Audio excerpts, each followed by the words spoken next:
पिछड़ों में कुछ जाति हैं, दो तीन, क्या सब तो किसी में नहीं होते?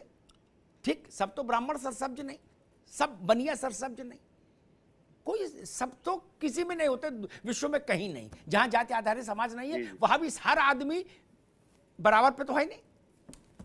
जी जी। मैं एक प्रश्न समझना चाहता हूं, पिछड़ों में एक जाति और उसके बाद दूसरी जाति, दो जातियां आरक्षण के बाद से सर्वाधिक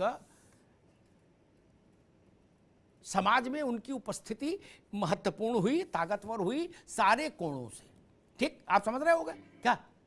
लेकिन ये बात हम प्रजापति के लिए नहीं कह सकते, निषाद के लिए नहीं कह सकते, आज भी मल्लाह के लिए नहीं कह सकते, धीमर के लिए नहीं कह सकते, केवट के लिए नहीं कह सकते। फिर उनके वो आगे कैसे आएंगे?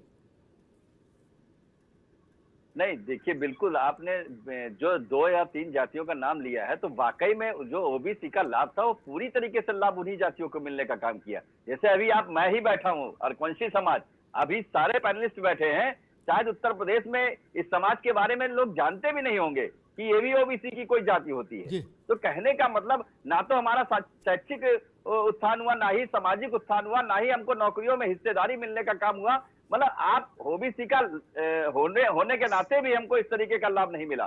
तो कहीं ना कहीं जो उच्च जातियां हैं ओबीसी में ही, उन्हीं ने सारा का सारा फायदा उठाने का काम किया। नौकरी में आप देख लीजिए, आप थानों में देख लीजिए, कोई भी थाना उठाकर देख लीजिए, आप किसी भी थाने में जाकर देखेंगे तो दिया लेकर भी अरकवंशी समाज का सिपाही ढूंढने नहीं मिलेगा, दरोगा तो बहुत दूर की बात है। तो कहीं ना कहीं हम लोगों के साथ में जो इस तरीके का भेदभाव हो रहा है, तो उसी को लेकर आज जो आरक्षण का लालीपाप जैसे दे दिया, 18 जातियों को वहां दे दिया, तो इसको ना करके पूरी प्रक्रिया जो है संसद में भेजने का काम करे सरकार। जो पिछली सरकारों ने कर दिया, वो ये सरकार से हमें उम्मीद ये है कि भाई इस सरकार, क्योंकि केंद्र में भी सरकार, अभी पिछली सरकार कह रही कि हमारी सरकार केंद्र में नहीं थी, जब केंद्र में नहीं थी मगर आपके सांसद तो वहां चुनकर जाते थे, तो कम से कम वो वहां पर आवाज उठाने का काम करते तो शायद वो कानून बनने का काम होता।